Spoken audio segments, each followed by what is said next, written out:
computer. The lady is supposed to. Aha, that is the sound that I was waiting for. And good evening. It is the time once again. Ke rona bo Tito Kang Media Production. We're doing this once more. And if you remember, we started this last year in May, and then for like 6 months, whole 6 months. Democracy, but here we are finding ourselves once again. Africa Month, it is the month of May, celebrating 30 years of democracy in South Africa. Next week, in exactly 6 days from now, we're going to be putting on that cross and choosing who is the potential leader for our government going forward. So South Africans are having quite an important task ahead. But yeah, so we're talking all things elections, all things 29th of May, hashtag the 29th of May 2024, our lives might change for the better. And of course, I'm not alone. I have said that we are Tito Kang. I am here with Lesego Motsabi, and ladies, unfortunately, he is very much taken. So moving right moving right ahead, we've also got Unom Samulevi. The three of us are co-hosts of the show.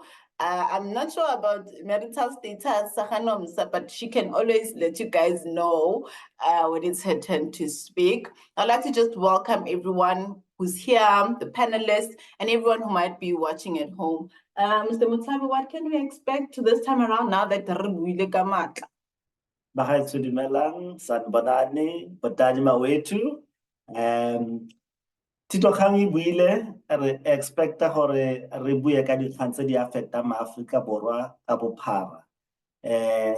We'll talk about deep issues that are affecting our lives. We'll focus on the social issues because as part of Ruth K Foundation, we would like to create a better society where children are taken care of, women are free and happy and not abused.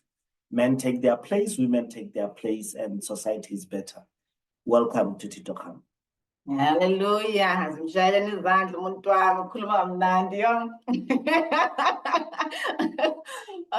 then, Nomsa, can you please just let us know what is your expectation? I know that you have been on the ground asking people. We will definitely share the videos of the responses of what people are thinking about with regards to the 29th. Are they willing to vote? Do they feel like it's a waste of time? Can you please just brief us on that before we get started, Nomsa? And don't forget to unmute yourself.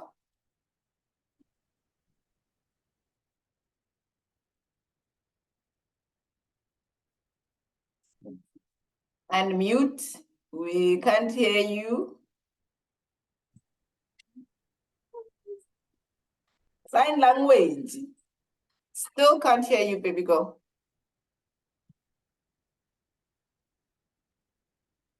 Okay, some technical issues there, Unomsa, but if you look at that audio, raise her hand at the audio button on your bottom left. Halala, are you winning?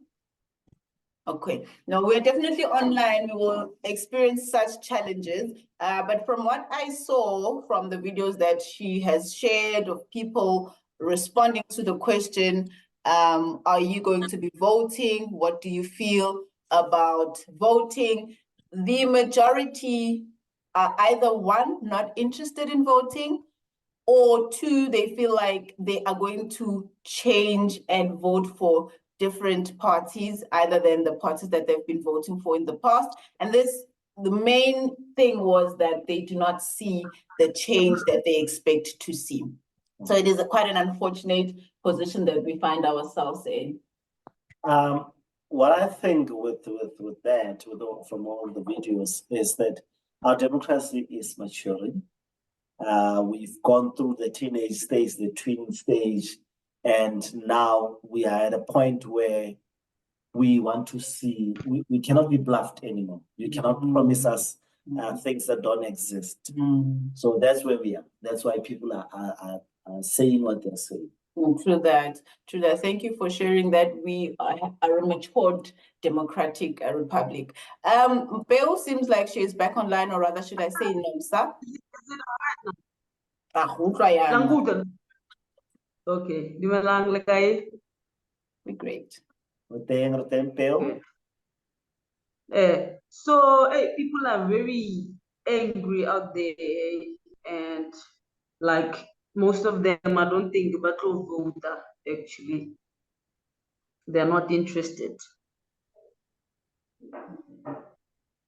It's quite a sad reality. A lot of people don't even want to talk about it, so they will just take the 29th as an extra day to do their day-to-day things, whereas we stand here and we understand the power that that vote has. It honestly has the ability to change the future of us as South Africans, the future of our children. But this is going to be quite an interesting one. So without wasting any more time, I'd like to go straight into the questions and ask the panelists the following question, starting off with the fact that we know, Hori, it's been 30 years, like Lesego has said, 30 years of democracy, we are at the matured stage. If I remember year 30 now, when I turned 30, it's normally a very turmoil experiencing kind of a year where you're starting to ask yourself, where exactly am I going? What am I doing with my life? What have I been doing all this time? So it's quite an important time. It's a very turbulent time, and people make a lot of decisions at the age 30. Now, I'm asking myself, when it comes to democracy, what kind of decision will the country take? And of course, that'll depend on the voters that we see. We have celebrated the 30 years this year. What would you guys say this means to you? So I'll start with Naledi. If you can just unmute and share with us your thoughts on with 30 as South Africa free, so as it might be called. What are your thoughts with regards to that? To me, this 30 years of democracy means the right to live in freedom and to use the opportunities that are before me, and not to, the reason why I say live is because there is also surviving, So in this 30 years of democracy, for me, it has been about living in a free state of mind, a free state of being, and discovering myself. And Yeah, that freedom, being free to think, free to go for what you want is really something we should not take for granted. Yeah. I love how you say it. Mthandeki, do you share the same sentiment as Unaledi, looking forward to the 30 years, feeling that now we are getting to a stage where even mental freedom is part of the pack? Greetings, everyone. The opportunity that I've been given, as Slondiwe has said, my name is Mthandeki Makhunga, and I'm a founder and a president of an organization called Improve Our Youth SA. We are based in the Free State, and our journey, it has been a long one. But I just want to get down to the question. It's also my birthday today, so I'm celebrating 5 years today. It has been a significant milestone, not only for me, but also for the country's journey towards the equality, freedom, and also justice, and also growth as well for each and every individual in this particular space. So with this 30 years that we've been into democracy, I just want to quickly paint a picture of what I see through my eyes as this question was posed. It is, of course, in the nature of each and every one of us, especially the young people, we have this ability to see the future as great as we want to see it. It has been an amazing journey for us to be able to find ourselves in this particular conversations, but then there's also a reality that we also need to speak about. That reality is the picture that I want to paint to all of us. It's the same as a child that is yearning to be with their father, and unfortunately they cannot be with their father because of their father is on another space, and then he cannot be able to connect the dots. So as South Africans, we actually are the abandoned kids in a way, where we are looking towards the political parties to actually come and rescue us. And that's unfortunately the way how our democracy has been set up. So that picture for me, it says, as much as we have been reluctant in terms of our growth, and now that we are celebrating our journey, but there's also this reality where majority of us has been left out. And it will be, I think for a lack of a better word, it will be such a shame for us to sit down today and say everything is actually quite good when it's not. Between all of us who are here, the panelists and my colleague Bonolo, we can all say that our democracy has been nothing but the pain, because of, we know that so much can be done.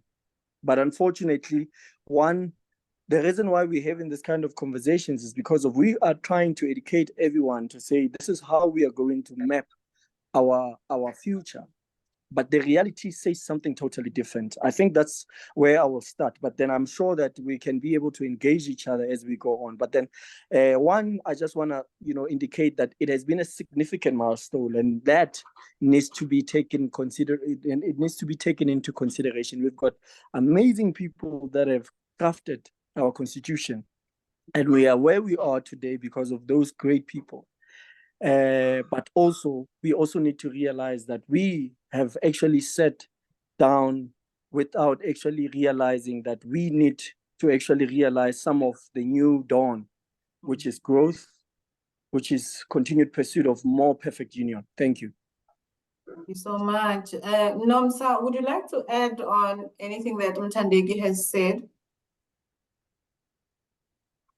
Answering the question. Personally, it's like honoring the heroes who fought for us for equality and non-racial nation.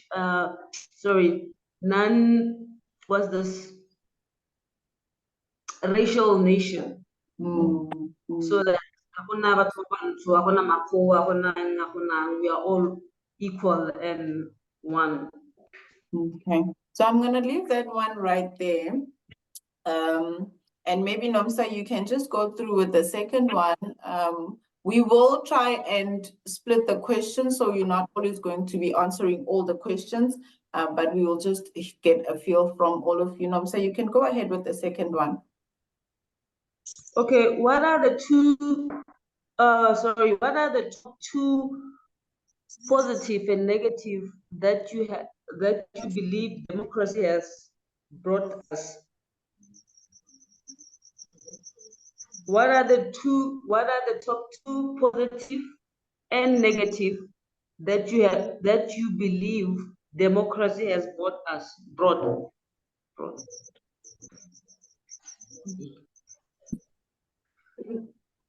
So Bonolo, you can go ahead and answer that one, please, for us as the first person to respond.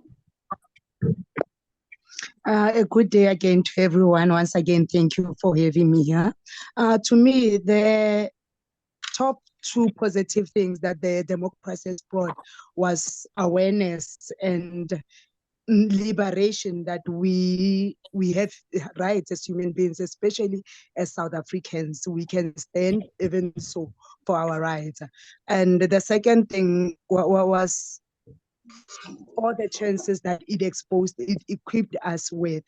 Within that, there was the negativity that comes with it, is that as liberated as we consider ourselves, as we consider the democracy to have liberated us, yet we find ourselves as a country being as we are more in bondage than before, especially economically.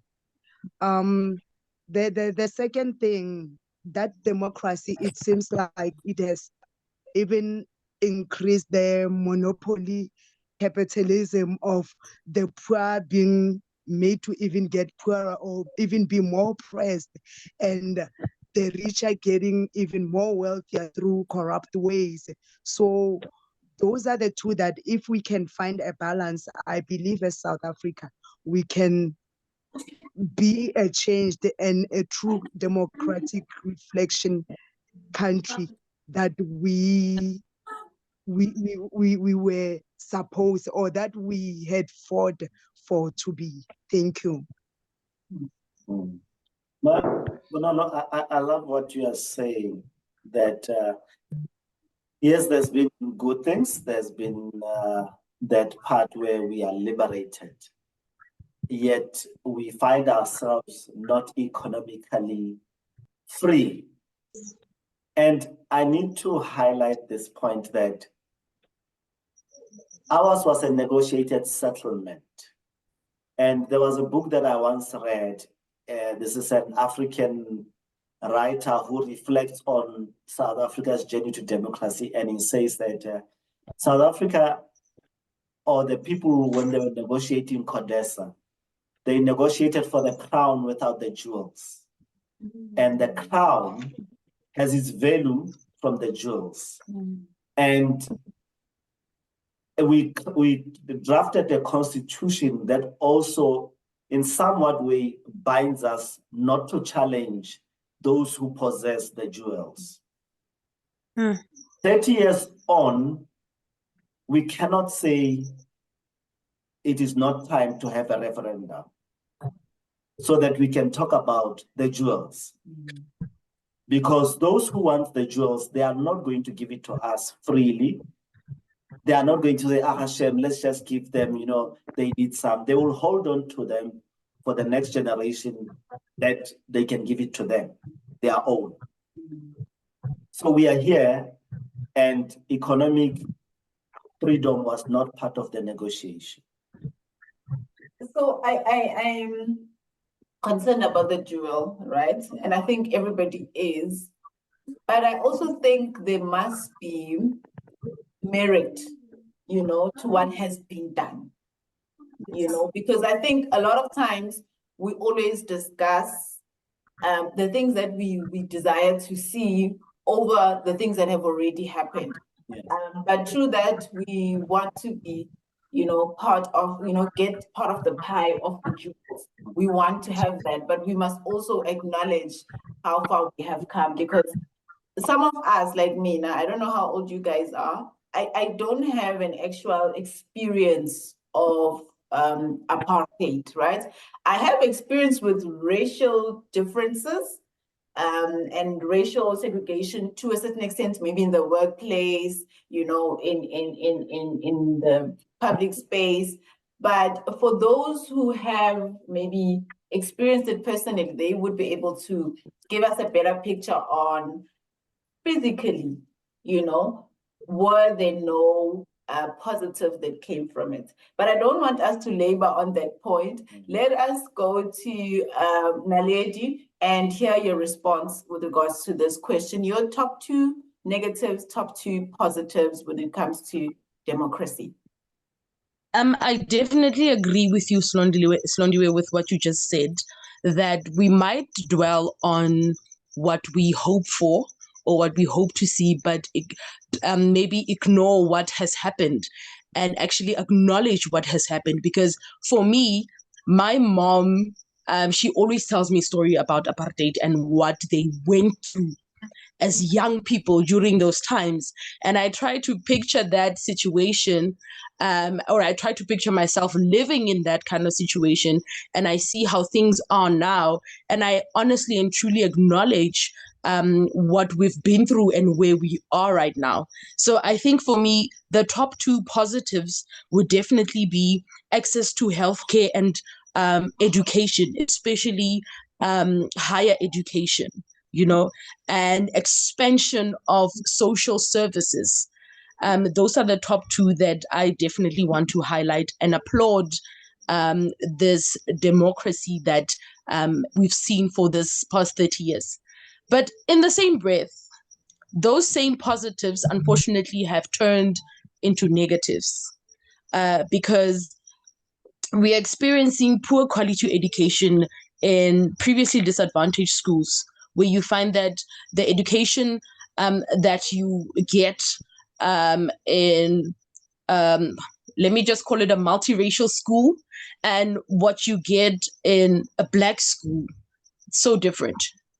It's so different. It's two different things. And the second thing would be poor to non-existent water and sewer systems in Black communities. Yeah, those are my top two in both positive and negative. Definitely raising quite interesting pointers there. Water being one of the most basic supply that any human being needs, but we still find ourselves in a position where not everyone has access to that water. I think, Yeah. when we draw the parallels from what the speakers have brought regarding the positive and the negative, we are all of us here are young. We are grateful. We are grateful to those who laid their lives and gave up their dreams to fight for this democracy. About a month ago, or when was it? February, when we happened to be in Cape Town, and we stood in the House of Parliament. And it dawned on me that in this very house, laws were passed that deemed that my great-grandfathers and myself, even if I was not there yet, that we are not human, that we are subhuman, we are to be enslaved, we are to be driven away. And look, 30 years on, we deserve to clap our hands and then we say, we gave the system one hell of a fight and we won. And we are facing the future with hope that even these evils and the challenges we are facing, we can overcome them. So on that note, I would like to ask Mthandeki, what are your expectations from these elections? Before Mthandeki, Thank you. sorry, Mthandeki. Okay. I acknowledge Samsung SM who has just logged in. If you can hear us, please personalize or rename yourself so that we know exactly who we're talking to. Otherwise, you are welcome. Oh, thank you. Okay, Mthandeki, you can continue. I would like to start on a note to say that we need to build new things from a place of love and empathy. And why I'm saying this is because of when we look at where we come from, and I liked what Lesego has said, that we are all young in here, and I think there is a need for us to be really, really be honest about where we come from or where we are at this point in time. It's always great to look at the positives. I actually noted some of the points of the previous question, but I will just move along with the third question. My expectations on this elections is, of course, leadership change. It's the continuity of the policy changes and also reforms that we have. What we have seen in the past is we have seen the shift in terms of the power coming to us as Black people. And we need to call it by name that now the ruling party is ANC. And it has been ruling and they've been doing great things, and that we need to give them their flowers.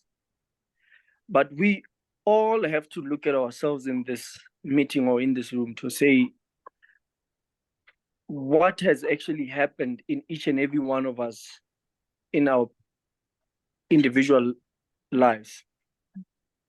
The expectations on this election, I'm looking forward to, of course, diversity and also improved governance and accountability. I think those are the most important thing, because at the end of the day, we all know, I can tell you now, I was just in a conversation with some gentleman who's telling me now that, Mr. Makhunga, one of the reasons why I don't believe in voting is because of, I don't see the reason why I vote. And we will go as further than asking why you try to explain all the analogies that are there to say, when you're not voting, it means that it's the same thing as just expecting the wheelbarrow to take itself to the next movement. You need to pick up that wheelbarrow so that it can be able to move. But we all understand that everyone is sick and tired. We are coming from communities that are broken. And in these elections, I'm expecting to see improved governance. But as I'm talking now, I'm also feeling, and I'm not going to try and act as if I'm the one who understands. All of us, we are all confused. That's what I actually feel like is happening. Yesterday, I couldn't sleep because of today, it's my birthday. And I just decided just to watch the happenings from different political parties. And then I know that there's question that is talking about the manifestos. And you know, one thing that came into my mind is we are all lying to ourselves. We are all trying to smile at each other. And I'm not going to make that mistake tonight to say, no, these elections are going to be fine, or I'm expecting this or that. We all know that each and every political party that is coming through, they are all looking for their own side of things. When they can be able to get into power, as much as they're promising heaven and earth, we know. But yet again, I also want to go back again to say, I'm hopeful that my expectations on this election is, of course, definitely coalition. That's one thing I know that is going to happen. And then it also going to tell us that we need to have leaders that are going to separate themselves from their egos and understand that we have a bigger picture. We have young people that are bleeding, and some of us are in this meeting. I'm one of them. I'm sure you guys are also, you're feeling the pain that we are all feeling. So we are all bleeding. And the expectations, as much as I hope for better, but again, my conscience and my reality in front of me tells me that there is a lot that needs to be done. I think the reason why I started with building new things from a place of heart or the place of love is because of I realized that each and every political party, they are not having a place of love or a place of empathy. Everyone is for themselves. And I want us to gauge this conversation around that. In the interest of time, I'm just going to... Thank you. Thank you so much, Mthandeki.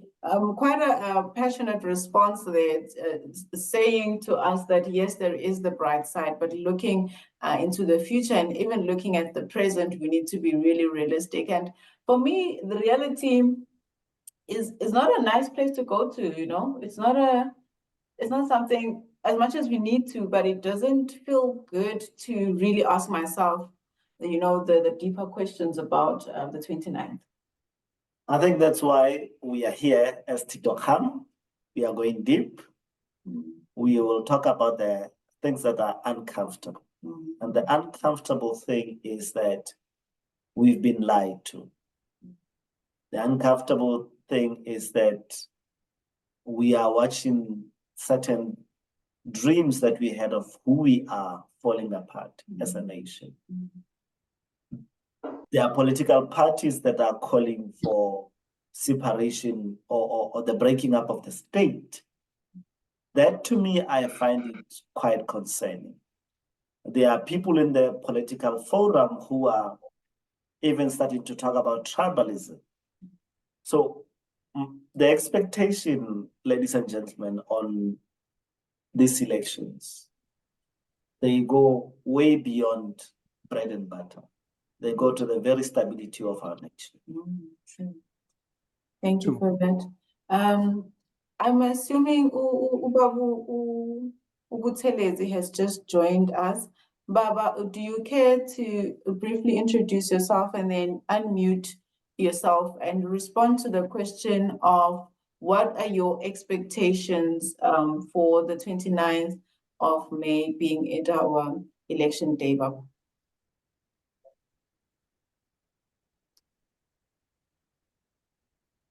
Usakhona, Baba? You are on mute, Ntate tell us. On your bottom left corner, there is an audio button. Could you please press that one to unmute yourself?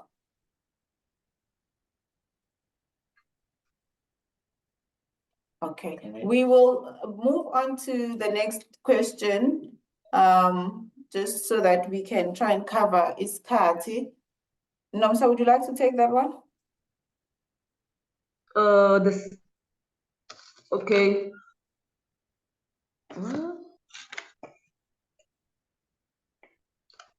For those who will be voting, what would you say are the 3 to 4 pointers that can help them decide on the party to vote for?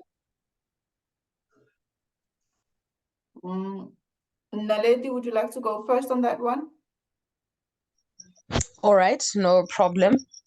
Again,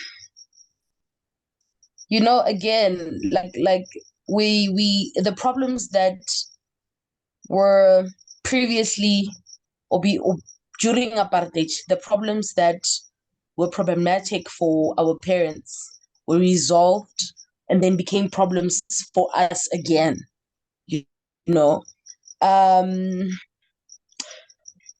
I think for the pointers that came to me when deciding on the party to vote for, I think you should think about the party that would look at the essential services, like water and electricity. A party that can look at the economy of the country. And by the economy of the country, I'm talking about job creations, access to funding and resources for small businesses, especially owned by young people. And I think for me, the third point would be the safety of our lives as South Africans. So a party that can, we're hoping a party that can be able to resolve those 3 pointers for me as an individual. Yeah. You raise a point of safety, and I think one might overlook that point. For me, I want to answer the previous question on the expectations. There is a little bit of anxiety when it comes to whatever results come out. It's not going to be okay for everyone, to receive those results. So that little bit of feeling unsafe and asking yourself, where is a better place to be, from the 29th going forward? I mean, we've seen things that we've never seen anywhere else in the world, like this is the time when there was looting. July looting. So really a lot of uncertainty with regards to safety. I think yes, for the first time, really, for me, since I started voting, that question has come. Would it be a peaceful outcome? But I would like to say that as South Africans, we are resilient people, we are wise. And the July riot showed us that the quotas that we didn't expect, stability and firmness gave us that when you look at the taxi industry, some of the taxi drivers stood up and said, "Not in my town." Yeah. So that gives me confidence in the South Africa that we have. So I have confidence that the state is prepared to meet any challenges that may be brought about in an unpopular way or maybe violent way, because the outcome of the elections need to be accepted, and any violence will be a violence against the republic, and the security people must deal with it. True that. Bonolo, would you like to wrap this question up with your response?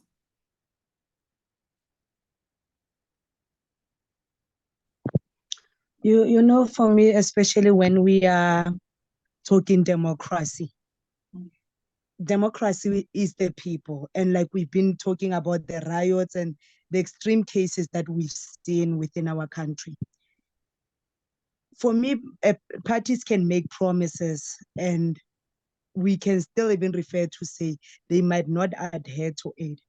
For me, I would call to South Africans to say, it's high time we took the government back into our control. It's high time from our municipalities, it's high time we took it back, because you even look at some of the things. I mean, if ever we could have extreme riots like the ones we've experienced because of certain situations.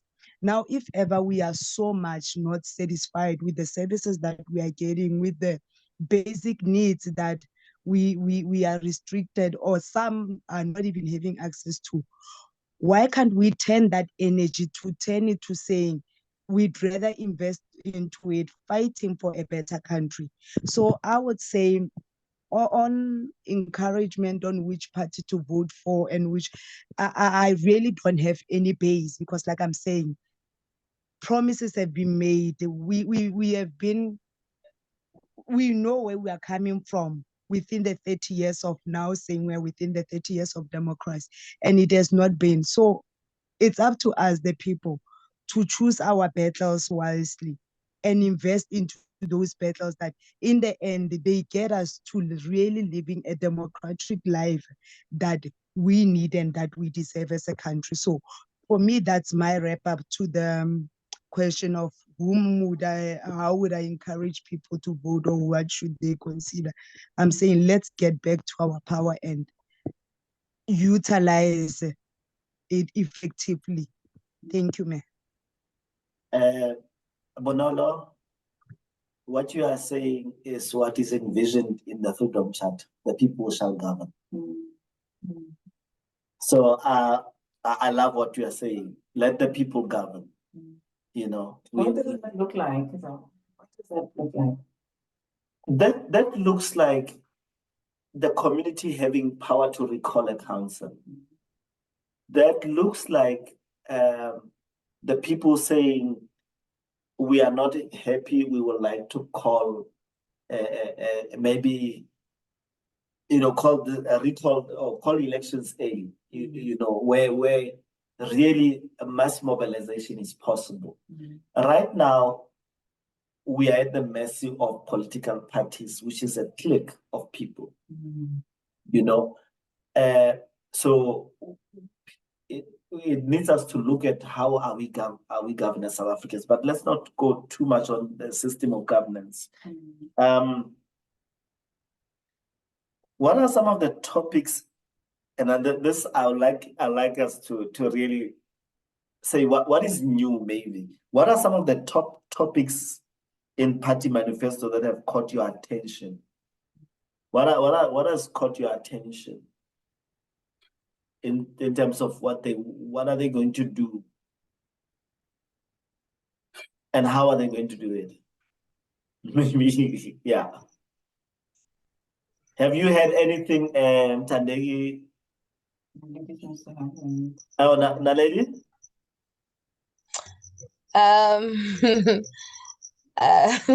The top topics, definitely. I've got two that really caught my attention. Yeah. Whether or not they will be fulfilled, We don't know, but they really captured me. The first one was to reintroduce religious studies in schools. Okay. And then the second one was the cancellation of student debt and giving back certificates, diplomas, and degrees to all students who passed and were denied their qualifications. So those two topics definitely stood out for me. I think that my attention too. Without conversing for that party, I would like to Unmentioned. off record tell me about them. It's actually two different parties, but yeah. By the way, NAFSA still calls me, and I've been out of school for many years. Dude, it's been like almost Yeah. 10 years. I need to be clear. Yes. Naledi, so I totally love the first one though, with regards to religious. Yeah.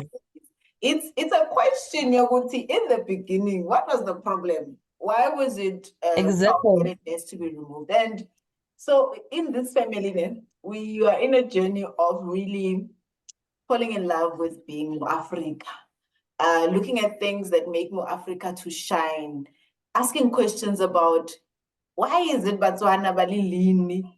Baja eng, what is it that's, like really trying to dig deep and found out what are the things that make us stand out. And for me, I feel like in religion, guys, it grounds us. Imagine if Runabo depression age, we were in the apartheid. I will be dead. We would Yeah. be like suicide. Do you understand? But religion brings that center, that grounding of saying, wait again, this problem is bigger than me. I've tried what I can. Can I give it to a higher power? And with that comes a way of how you behave, how you come out in the community, how you decide. Anything works for me, because that also is creating new problems for ourselves. They're not related to race. Yeah. Because of that lack of centering. I think those people who have raised that actually, the absence of God is an introduction of chaos. However God whoever God you serve, or however you think God, whoever you think God is, the absence of God it's just chaos. That's why I want to tell Modimo ke tshimologo ya botlhale. And Peo, what have you had? What's being promised in Pretoria? Limousines or what? Yeah, no, I haven't heard anything. Not interested. Interested actually, because man, they are promising us dilo tse e leng gore they've been saying all this time. So you just like whatever. You don't have time to listen to empty promises until they get what they want, and then I was say recipe. Okay, so here's the challenge. Do you guys hear? Upeo represents some of the young people, because Ronaldo Tulemo, you think, I'm not, you guys are still young, but she represents the young people. She has interviewed people who say they're not going to vote. She seems to be one person who's like, what does it matter? It's empty promises. Bonolo, Mthandeki, and Naledi, I put it forward to you guys to encourage her in however you respond to the next questions. By the time we are done here, she's a new human being, nice and born again, and going to put that cross on that ballot paper, 3 pages, on the 29th. Oh, and Bonolo, go for it. For me, that's why I'm saying we as the people have lost the true meaning. And I think I would, as vague as it sounds, but I think we are contributing to where our country is. I would say the schools, like we are saying, what was wrong with religion in the schools? There was absolutely nothing. And who allowed it? I mean, a law can be passed, a law can be legislated. Within that, we as the people still had a say. It was a choice whether we accept that law or we don't. So I would say, in terms of voting, that's where again we need to restart.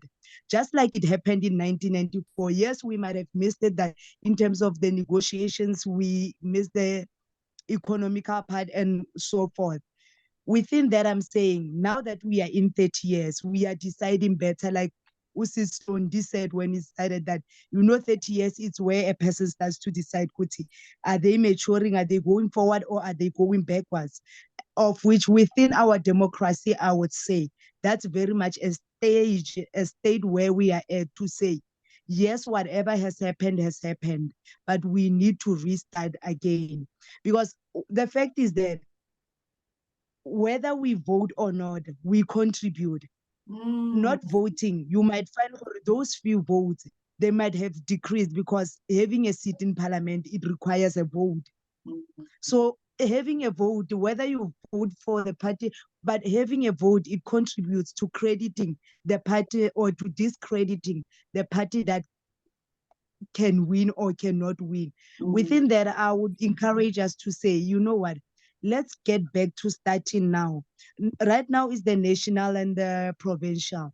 There's still the local elections that are coming, where really that's where we are affected, where that is where the water, where we lack water, whereby that is where we lack the electricity, the schools and so forth. It's the ground where we are at. And I'm saying, even those who had not registered, as soon as the national and the provincial elections and it is announced who's in power and who's not in power, let us go and register and make a difference in our municipalities, in our local areas where we are really dwelling. Because to not vote again, we do not vote. Yet within that, it's not changing anything. And we look at even now the citizenship, everything that is happening with foreigners now coming into our country and using that right that we are privileged to, but we are not using. They obtain citizenships, they obtain residencies, they vote. And another people, that it's like someone coming into my home and making a decision for me. And I say, yeah, it's the same. Why should I even be bothered? Yet within that, it will come back to affecting me because it's my home. And I'm saying to us as South Africans, as young people, let's take back our power. Let's start with voting. Then after that, beyond just talking, let's start now to form structures that now we can say we are going to hold our government accountable. If ever we can loot, if ever we can do all the extreme things that we've done as a country, so much so also, I believe, it is our right. We deserve to revert back to reclaiming the democracy that we had been we had believed that we are having. So now would say, please, after this one's here, the nationals and the provincials, they are passing. The locals are coming. Where you are in local municipality, please go and register and vote.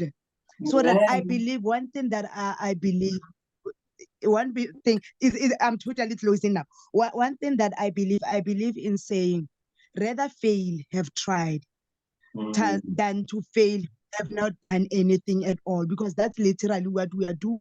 We are failing because we are not doing anything. How about we turn that now to say, let's try and see how far it will go for us. With that, salute, Sis Nomsa. I'm hoping you are registering after them. Thank you, guys. Thank you, Larry. Bonolo for president, Orion. Man of God.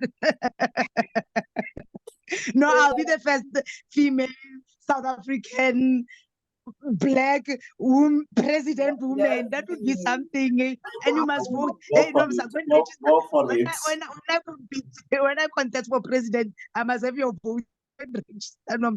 Many I'm voting. I'm voting. She's Oh. voting. Amen. I'm You voting. see, Mthandeki, You thank know, you, I'm a Bonolo. candidate. Next year, I'm applying. Yes, yes, no, you got our vote, don't worry. Signed. Right.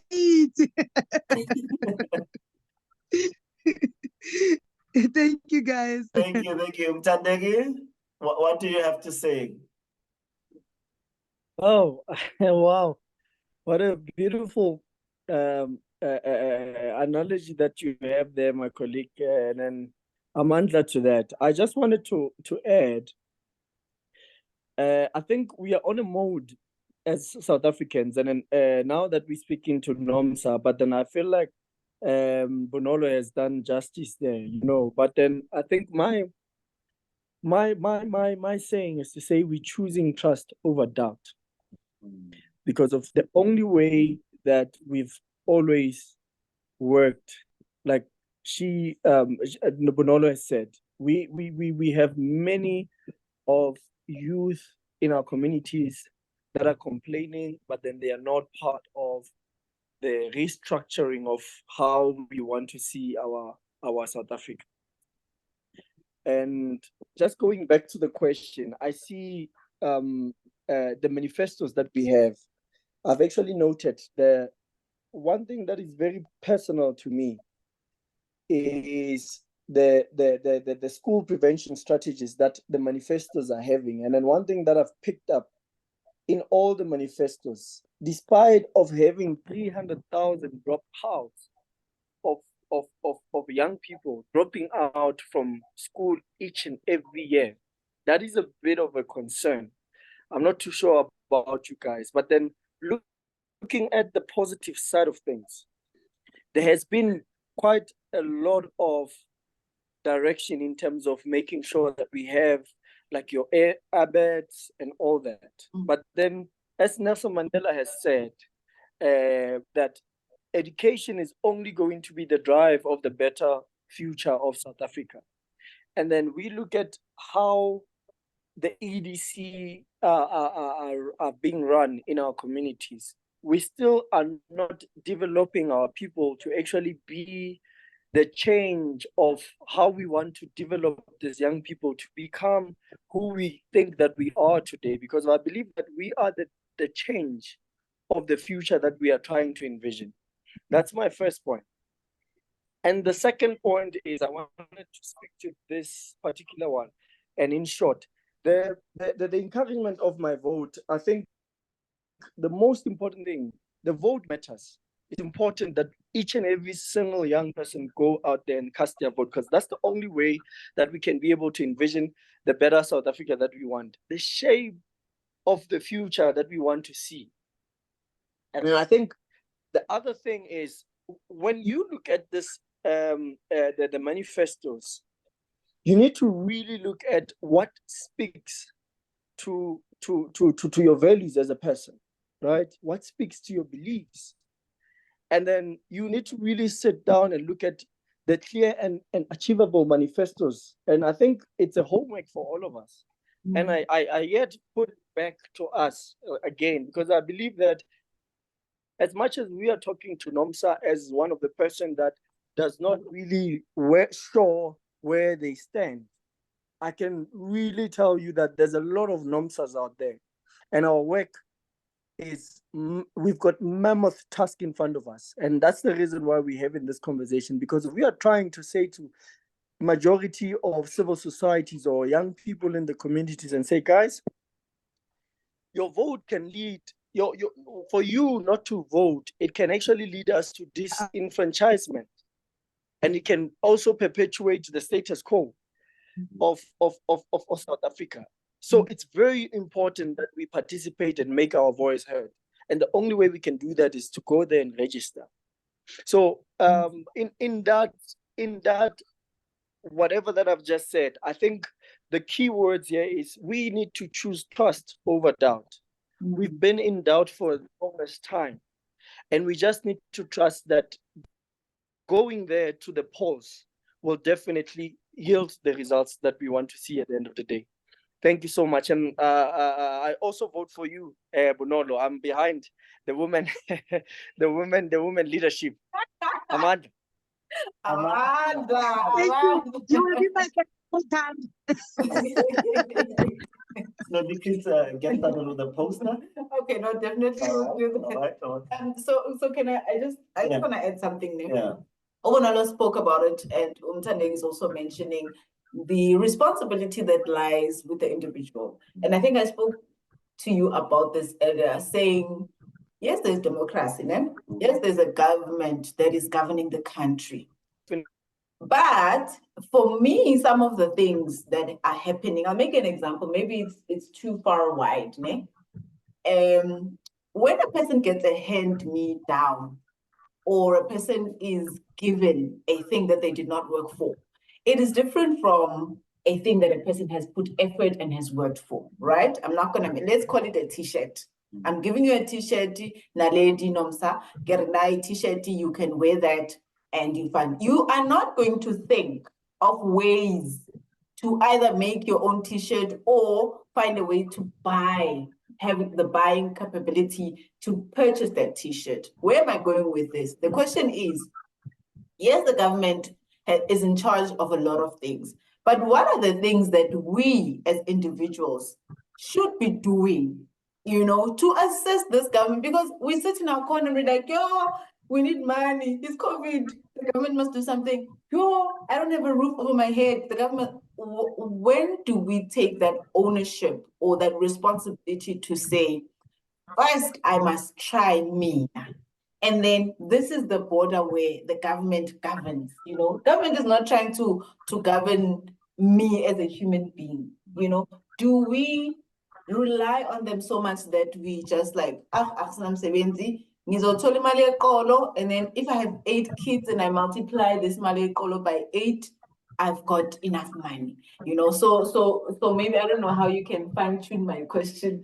Well, I think your question doesn't need fine-tuning. The answer to it is very, or the question is, what is the responsibility of the citizen in a democracy?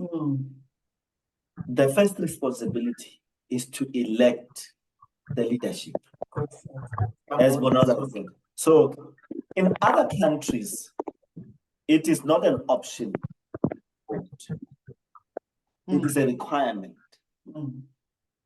Oh, okay. Yes, you cannot get certain. You need to show that you have voted. It's not whether you have voted for party X. It's that have you voted? Have you taken part in the system, in the governance? So that's the first thing. We are responsible for the leadership we have. Okay. We are responsible for the outcomes that we are having. Either we are too quiet or we are indifferent. And if you look at countries that has failed, it is the indifference of the middle class. Because we are sitting in the middle, however you define the middle class, minding our own business. Oh, the hospitals are falling apart, but I've got medical aid. Oh, the schools are falling apart. I can take my kids to private school. It is actually the taxpayers, the middle class, who actually collapse a country with their indifference. With their inactivity. With their inactivity and being too posh in nothing. Because actually they are sitting like they have everything, but they don't. So I like what Mthandeki was saying. Let us choose trust. And it's very difficult to trust a person because in a relationship of any kind, someone must go first. Someone must open the door. Someone must say, oh, let's try. So maybe talking about the manifestos. I haven't applied myself to look at the manifestos, but what has been of interest to me is people who are talking about fixing the country. Because to me, it says we are acknowledging that it's broken. instead of people who are giving me a slogan of we're gonna get more. Or but people who are saying the system is broken.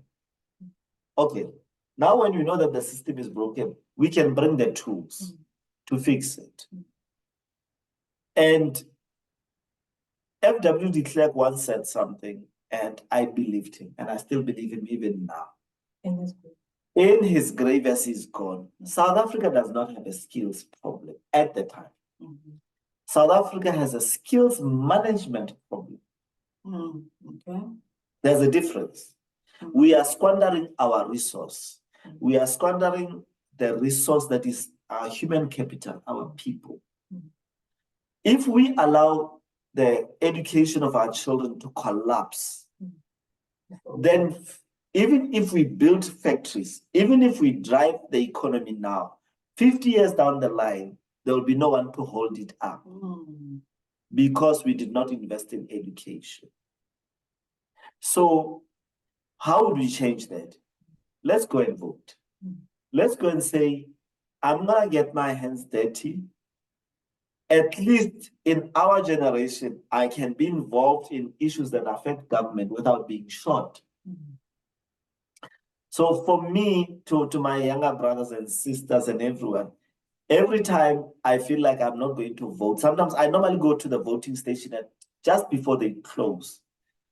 And what makes me go there really is just reminding myself that blood spilled.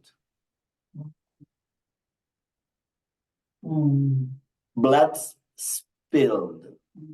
It took blood. Our freedom was not free, guys. Don't listen to people who are telling you that South Africa had a bloodless revolution. It cost blood to be here.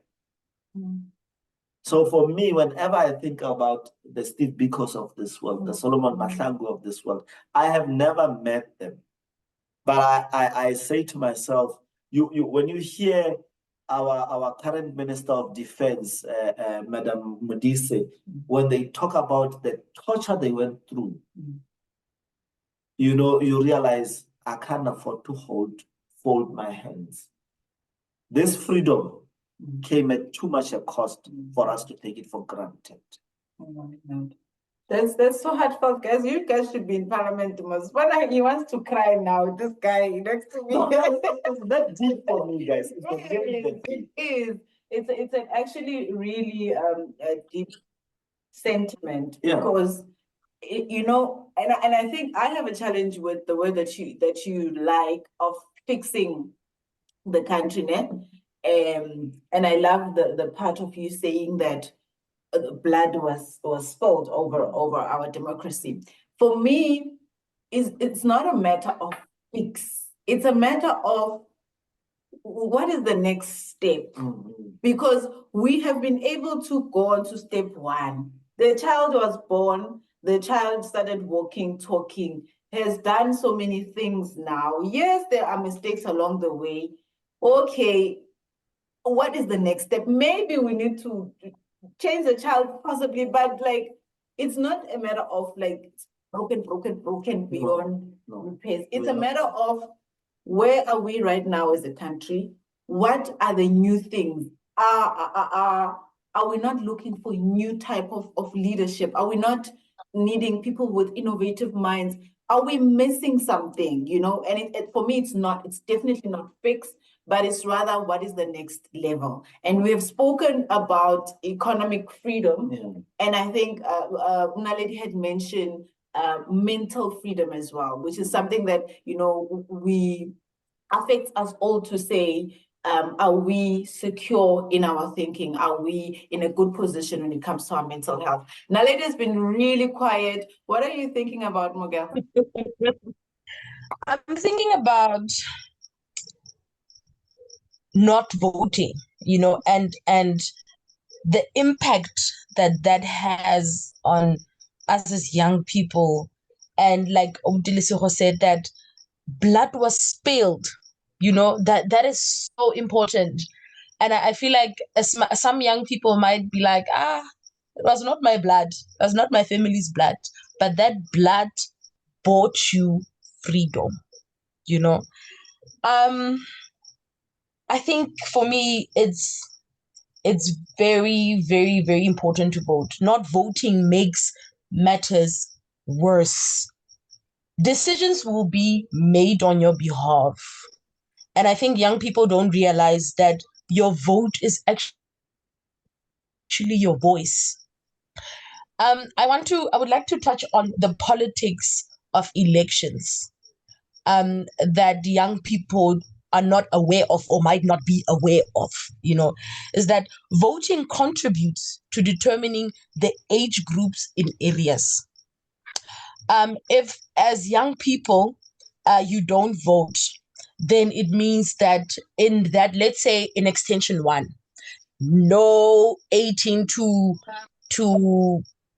25-year-olds vote, then it simply means that there are no active 18 to 24-year-olds in that area. And when budgets allocated to extension 1 areas, then it means budget for youth or budget for 18 to 24-year-olds are not allocated, because of the fact that when they took a look at the votes, there were no 18 to 34 or 24-year-olds who voted. And young people are not aware of that some opportunities that are granted or given by government are taken away because of them not actively voting. And also it touches also on its age groups and its genders. They determine which genders vote more than the others, which age groups vote more than the others, and budgets are allocated based on those statistics. And young people are not aware of that. And those are some of the things that put young people in a very, very difficult situation. And another point I would like to make is for people that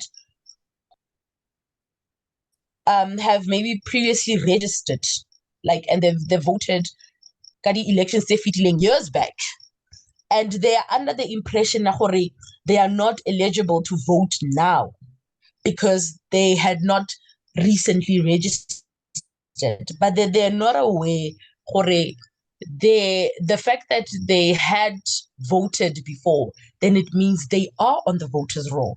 It's just for them to go and check if they're still in the same demarcation and if their information is still the same. But the most important thing I wanted to highlight was the effects of not voting. It's got elections do have its own politics. Thank you very much for that. I must say I was not aware. Mm-hmm. I'm one of the people who didn't know that it goes that deep. Thank you for educating us.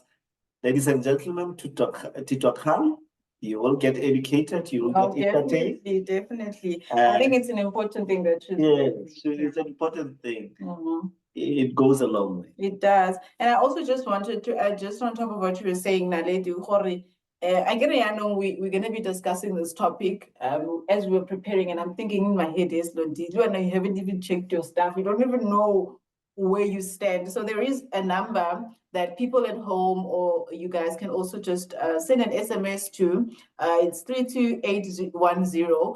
In that number, you send your ID number, and then immediately they'll respond to saying, yes, you have been registered at such and such a place. So I think it was a good thing that we decided to talk about this, because sometimes you like, I registered and you don't even check, are you going to be eligible to vote again this year? I think the other thing that it's in everybody's mind is, okay, I've moved provinces. I haven't had a chance to go and check if I can vote. There's a chatbot in IEC when you go on www.iec.gov, I think. Go in there, check your status, check how you can vote. if you are in a different location. We are still one of the most privileged countries where every citizen has the right to vote. Some countries have allocations and all those things. Your vote. So find out if you can vote, and if there's any special way that you can vote, and go and make that vote. P.O. Nomsa, you are quiet. Hello. You are quiet. You No, are quiet. I'm listening. What is your take? What are you saying to the young people who you met who said they are not going to vote? What are you saying to them? Actually, I think as much in that the things that I'm hearing, I was not aware of. Lebo and FLA, hence they don't like want to vote. If Baka Uta these things, I'm sure they'll be like, no, why really we're not voting? So you've got work to do. So lack of information. No, true that. I think we thank you for that, Nomsa, and Siyabonga kakhulu President Bonolo for convincing our young candidate here. Definitely her vote should count.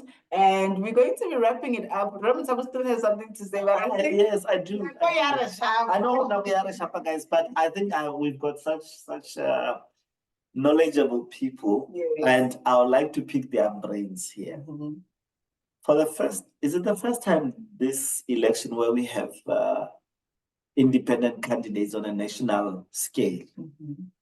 Then we have a lot of smaller parties contesting. What is the feeling of the House with these smaller parties and independent, Bonolo for president? President kind of vibe. What is our feeling in terms of their impact on the outcome of the election? Just top of mind, what do you think? Mthandeki can take that one.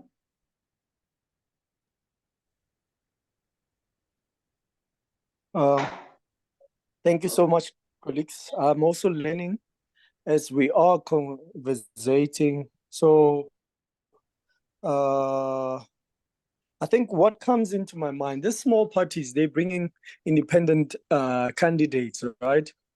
Yeah. First of all, they're bringing diverse perspectives. That's one. That is a huge thing, because of now we have a situation where we have common perspectives, and then unfortunately we can't deal with issues like that. We've got diverse issues in South Africa. And the second thing is the small parties, they also challenge the dominance of these larger parties, the power. But the issue of power in South Africa, we see it in our families, we see it in where the place of work, we see it in meetings like this, where someone will just want to dominate, but not really understanding what is the drive or the change, and also not looking 10 years from now. So that's the second one. Sorry, guys, I'm actually getting another call as I'm speaking. But the third one also, it also speaks to the potential to lead this coalition government. It's very interesting. I actually just learned the word coalition last year sometime. And now we're speaking coalition left, right, and center. South Africa needs to understand that collaboration needs to be at the tip of our tongue. It happens in our NGO space. It happens in our personal lives.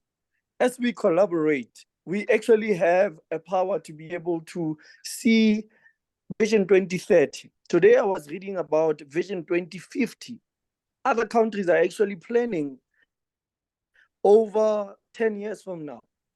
So we've been talking about 2030, which some of those the objectives we have fulfilled, but we're still far to achieve those things. So I think the last one, I would like to reiterate on that. As South Africans, we need to really understand the power of collaboration, because of not all the time that we are going to see things the same way. So I think that's my take when it comes to the smaller parties. they need to really understand, all of us, we need to understand that the collaborative part of it, it has to ring something into our minds, and maybe just to also put a personal experience into it. I believe that majority of us, we coming from social as CSOs, right? So in our communities, we are always working against each other instead of actually working towards each other. And then it's been very interesting to watch. I'm new into this, guys. I don't want to lie. I don't want to act as if I know what's happening. I'm new into this. In fact, you will be shocked to know that last year I didn't register to vote. I mean, what was the last The local election. local elections? Yeah. I had no clue what was happening there. And even now, I'm still, trading carefully just to learn what's happening. I don't even have a full picture, but I'm glad that I'm learning as we are going. So, but one thing that I've picked up in my small time in this space, we lack understanding that each and every one of us have a power to contribute in their own small corners, and we can be able to achieve even better results. So I think that's one thing I've realized in terms of smaller parties in South Africa. Thank you. Thank you so much. Thank you. Mthandeki. I think we will take just that one response. Time is really no longer on our side as we close, and we thank everybody for participating, for listening, for sharing the information that you have. We come out of here as better people, and I think we've been echoing the issue of the information not being out there or people not understanding enough. I'm worried about, I think there's going to be 3 ballot papers, and I don't know how many faces Umuntu is going to be scrolling all the way up to, there's a Z, I can't even recall the name of the party, and I'm just like, Jehovah, are we going to come out of that alive? But 29th of April, May, 29th of May, all 5 of us here commit to we're going to vote, and then after that we form our own party, and then we conquer. Right. As a last question, guys, as we end this off, I'd just like for you to complete the sentence for me. My vote has power to create a better future because. So you're going to just say, my vote has power to create a better future, and then you will say your reason for that. It doesn't have to be one thing, it can be 2 or 3. I will start with President Bonolo. Yes, ma'am, and thank you, and honored. My vote to me has power to create a better future because a small drop collectively with other drops are what overfills the glass. So my vote collectively with the other votes can overfill us to the democracy that we need and we deserve. Thank you. We'll drink to that. Thank you, Bonolo. Naledi, closing off.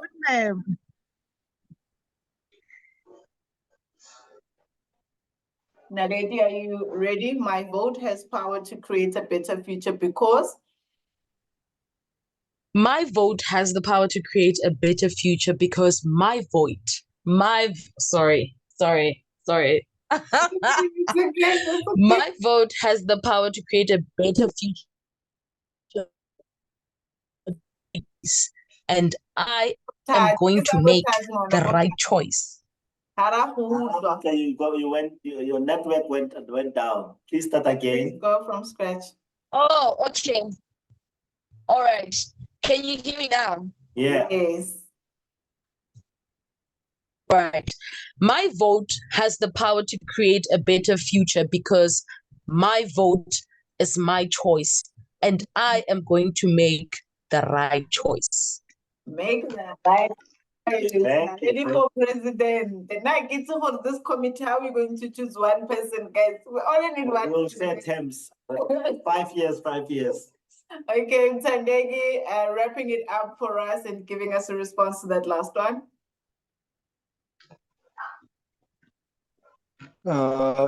Thank you so much, guys. I think with me,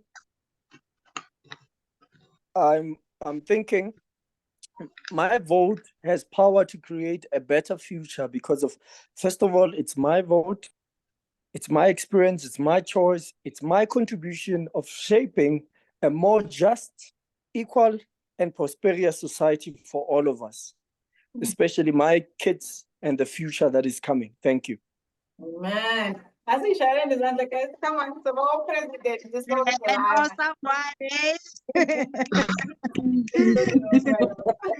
the And what is your vote? What is it? Everything that they have said now, you want me to take away the That's your piracy. That's piracy. And you didn't even ask for the permission. My vote is power to create a better future because I don't take it for granted. You know, I honestly cannot take it for granted. It is not something that everyone has access to. There are countries where people are not even asked, their opinion doesn't matter. So it is my opinion. It is something that I can stand with. So that is why. Oh, pass that vote. Thank you. And Beautiful. your vote? My vote has a power to create a better future because it's gonna pave way for the upcoming generation for better education, you know, better of everything. Thank you. A better future. Well, my vote has a power to create a better future because the future depends on my vote. Amen. And because I owe it to my children to keep this democracy together for them. Yeah. And so for me, if I go and vote, when I go and vote on the 29th, I'm honoring my 3 children that they should, when they come of age, be able to decide which way this country goes. Thank you. No, guys, thank you. It's been quite a fruitful discussion. We really enjoyed having you guys on the show. This is us coming back out of our cave because you know what, we can't stand quiet any longer. It's Tito Kang Media Production. And our show is called That's Deep, which is our route to fruitfulness. Thank you so much to all the panelists for your time, for your wisdom, and of course, for that cross that you will be putting on that ballot paper on the 29th of May. I hope all of us, okay, if you have something to say, all of us will No, finish. I am sure that all of us will cast a vote and we'll meet again after the results have come up to see Guti. Mina being for today party and which party actually made it. Nomsa, do you want to wrap it up for us? Yes, no, I was just saying happy birthday to Mr. President. Many years. Go to the cave. Thank you.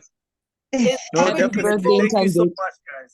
I really appreciate it. I'm turning 35. I'm not a youth anymore, I think, but definitely see youth and Ghana. The democracy, we should challenge that. We should challenge You're that in your thing. last year of youth. This is your last year of youth, so apply for everything. Even if it says women, young women, what? Just I do apply. it. I do it. Guys, before we close, can I just say that let's all remember that when we put our X's on those ballot papers, that your X or your signature should always be inside the box for the ballot paper to be valid. Please don't put it outside the box. It must be a stamped ballot paper. If it's not stamped, it's not valid. So you must check it.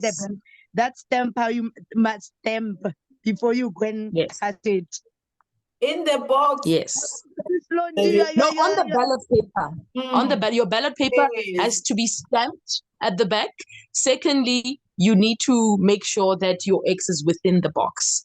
So the first thing when you get your ballot paper, just check if it's stamped. If your ballot paper does not have a stamp, then it's not valid. Ask for a stamp and then you can continue. Then it's a valid ballot paper. Guys, And thank an you, IEC stamp, not a stamp, an IEC stamp. and IEC. Yes, very important. Very important, yes. Naledi, you know what you are doing now is what we all have to do. Guys, let's go and find out on IEC what are the rules. And we have a responsibility. If we see anything that can compromise this election, let's report it to the police. We need to protect our democracy. Amen. Even if we do it Definitely. anonymously, please let's do it. We cannot afford to have anything go wrong. Definitely. And don't forget to Yeah. put your X's The on- F in the in the box. The Yes. ballot Right, step, and you must put And it in the remember, ballot box. and remember, there are 3 boxes. There are 3 ballot papers. There are 3 votes. Come on, let's do this. South Africa, 30 years. Amandla, Amanda. Amanda, guys. No, thank that's you. really Yes. taking our power back. Papers. Thank you so much. Let's get our power back. Yes, thank you, guys. Thank Not you, Eskom awesome then. Thank you. Nate. Bye. Bye. Salute. Bye, guys. Bye.